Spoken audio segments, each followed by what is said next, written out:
માર્કેટવાળી રગડા પાણીપુરી હવે ઘરે જ બનાવો, એ પણ એકદમ ચટપટી અને મસાલેદાર. તો રેસીપીને જોવા માટે છેક સુધી વિડીયોમાં જોડાયેલા રહેજો. નમસ્તે મિત્રો, સ્વાગત છે તમારું મારા આજના નવા વિડીયોમાં. મિત્રો, આજે આપણે બનાવીશું ગરમા ગરમ રગડાવાળી પાણીપુરી. તેના માટે વટાણા આપણે પલાળી અને એને બોઇલ કરીને લીધા છે. થોડું હળદર અને મીઠું એડ કરી અને વટાણાને 4 થી 5 સીટી આવવા દઈ અને બોઇલ કરી લેવાના. એની સાથે મેં બોઇલ કરેલા બટેકા લીધા છે. તો બટેકાને આપણે પહેલા તો આની અંદર મેશ કરી દઈએ.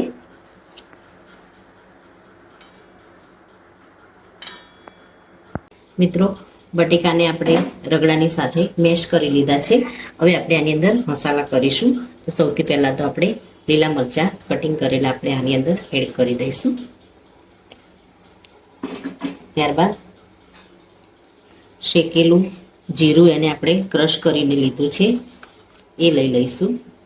ત્યારબાદ સંચળ મીઠું અને મરી પાવડર એને પણ આપણે મિક્સ કરીને લીધું છે, એ આપણે એડ કરી દઈશું.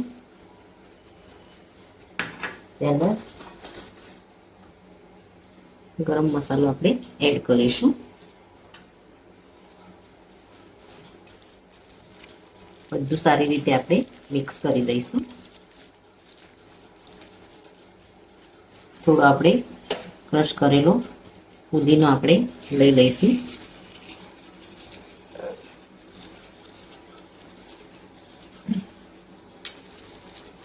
થોડા ધાણા એડ કરી દઈશું.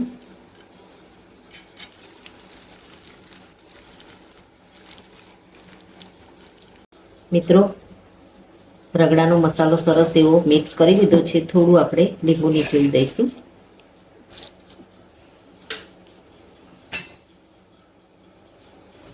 હવે આ રગડાને કોઈ પણ લોઢીના તવા ઉપર થોડું તેલ લગાવી અને એના ઉપર આપણે સેટ કરી દઈશું. મિત્રો, આને ચારે બાજુ આ રીતે ગોઠવી અને ગેસ ઉપર રગડાને સેટ કરી દઈશું.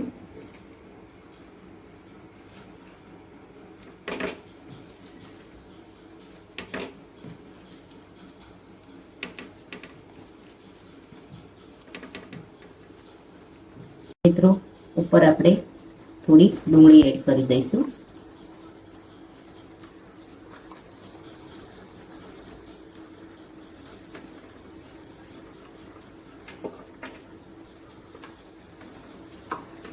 ઉપર આપણે કોથમીર એડ કરી દઈશું.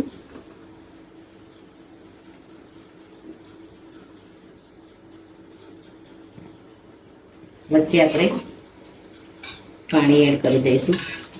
મિત્રો, રગડો આપણે ગરમ કરવા મૂકી દીધો છે. પાણીપુરીનું આપણે પહેલાં તો પાણી એડ કરી દઈશું. વચ્ચે એમાં મસાલા કરીશું. ગરમ મસાલો આપણે એડ કરીશું. પાણીપુરી મસાલો એડ કરી દઈશું.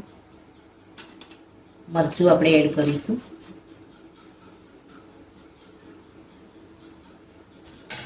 ત્યારબાદ રગડાને થોડું થોડું આમાં એડ કરી અને ગરમ કરીશું.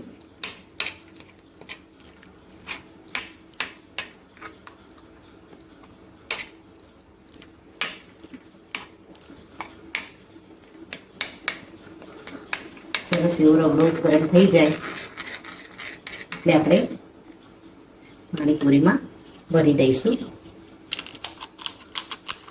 આ રીતે હોલ કરી અને ગરમા ગરમ રગડો આપણે એમાં ભરી દઈશું. ત્યારબાદ એમાં પાણી એડ કરી દઈશું અને ગરમા ગરમ રગડાવાળી પાણીપુરી રેડી છે.